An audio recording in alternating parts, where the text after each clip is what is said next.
Welcome to the first segment, hormone. So these are for my ladies. So the guys, please wait in the waiting room for your turn. We'll get to you soon, okay? Just give me and my ladies time out. All right, so we have different hormones that are responsible for your libido.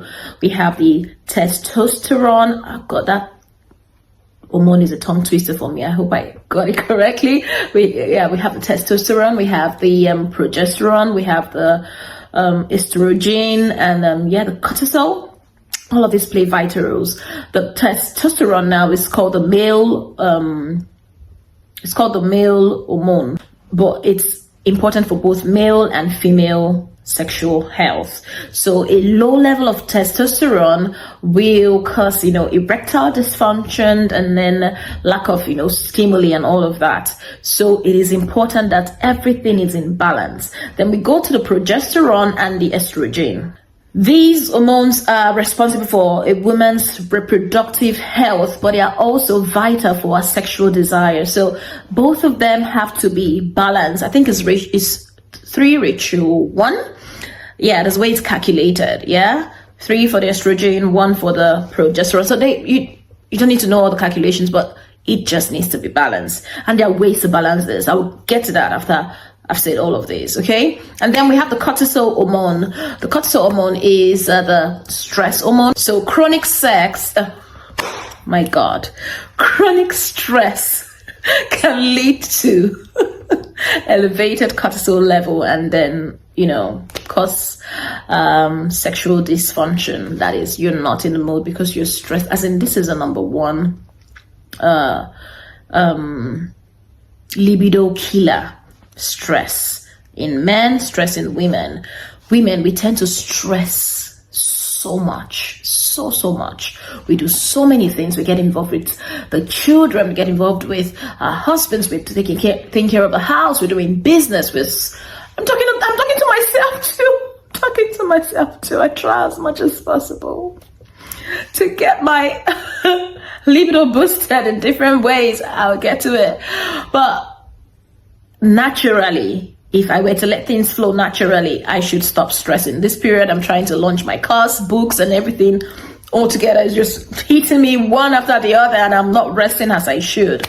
If I were to meet with my husband now, I don't think I would be able to function unless I do the do, which I will get to at the end of this course. Stay tuned, all right? So you need to partake in every module, in every segment, so you can get the juice out of it all. Hold on, before you get right into the juice of the video, do want to like this video, subscribe, and share. Besides, Bedmatics101 is live. Bedmatics101 is the first of its kind online structured academy for every Christian couples and single. If you want to learn everything about marriage and more, fun, foreplay, flexibility, faith, fellowship, and more. Not only from me, but from fellow experts, even pastors. Gosh, you need to be in. So I will leave the link to this academy in the description. Get in now, and we will see. Let's get back out of it all. Then going back to the estrogen and progesterone hormones. It's, sometimes, it comes up when, especially it drops when, especially after childbirth.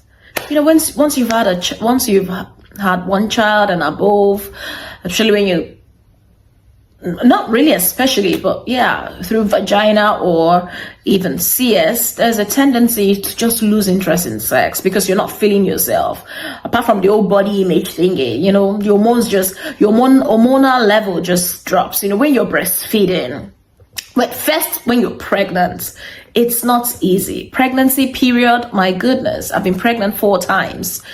And I know the feeling. You don't want to have sex. You don't want to touch. There are times in pregnancy, like the second trimester for me and a few women that I've, done my research on. That's the honeymoon phase where you want to do things. You want to, but the first month rather, where you're having different symptoms and you're not in the mood, you don't want anything coming close to you. And then the last trimester, the first and the last trimester is usually crazy. Your hormones are all over the place. You're not just in the mood for sex. Yeah. You're not just alone. You are not alone. We are together in this. I know what you're feeling. I know what you're going through. So that's inclusive. Then when you've given birth, breastfeeding stage, breastfeeding a human, you don't want to do anything right now. I know it. I get it. You don't want to partake in any sexual activities for a bit until you've gotten yourself. Those are your hormones in place. And then it also applies for menopause. Menopause stage, when you start hitting 45, 50, 55, you are not as, vibrant as you used to. You're not like women in that age frame don't want to have sex. No, don't get me wrong. I mean, the drive, your sex drive will definitely drop because of the menopause phase. Not just menopause, different phases of a lady's life. Period, oh goodness, period phase, that's another part. When you do not want to just partake in any lovey-dovey thing, you're just blank and you're not in the mood. And then after your period, before you get to ovulate, the lady's hormone is just messed up sometimes. I'm like, God, what's happening? But there's solution. You can boost your libido and then boost those hormones in a way that they are balanced. Once your hormones are balanced, not too high up there or not too low down there, you will be fine. And then we have the thyroid hormones. This play a vital role in energy level. Yeah. So it still boils down to you resting, you being on a balanced level where you are able to do things. You have the energy for you.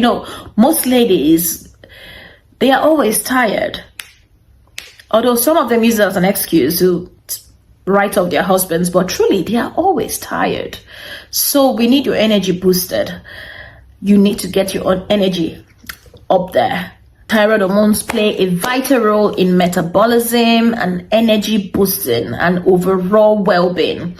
So you need to take cognizance of all of this so that we can be in sync. All right? So do not fret. Solution is here. All right? You got this course to get solution. So if you are pregnant or just gave birth or having menopause, do not overwork yourself, because these are just natural phases that will pass. However, there are treatments that can be given. You can call out or reach out to your healthcare provider if it's too extreme. Yeah, if it's been going on for so long and then you just need help, yes. But aside that, you need to rest well. You need regular exercise, because if your energy level is down, you need to pump it all back up. Regular exercise just keeps you agile, just keeps you lively, and you want to go on and on and on and on and on. It doesn't really have to be you doing all the house chores, ladies. It's not just about you. Yeah, I've been exercising, I'm around the house, I'm working. It's not about that. You really lifting some. I'm not saying build up muscles. I'm just saying, but when you get your heart rate pumping, running, whatever way, skipping, whatever thing you can do to get your heart rate pumping and blood circulating will help your energy level go up and boost your libido and help your hormones get balanced. All right, so exercising, sleep well. You need sleep 7 to 9 hours if possible. We moms sometimes we sleep for 4, 5, 6 hours max. I can't remember the last time I slept up to 8 hours. I try to, but I just feel like my life is wasting. Like, what are you still doing sleeping? Get up already.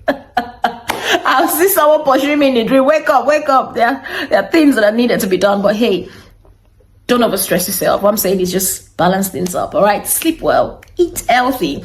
And I say healthy eating, I mean greens, and you have to incorporate it into your meal. Gone are those days that you just take rice and beans and that's all. You say, well, you took protein and carbohydrates. No, get more than that. You need, little portions and have greens in it.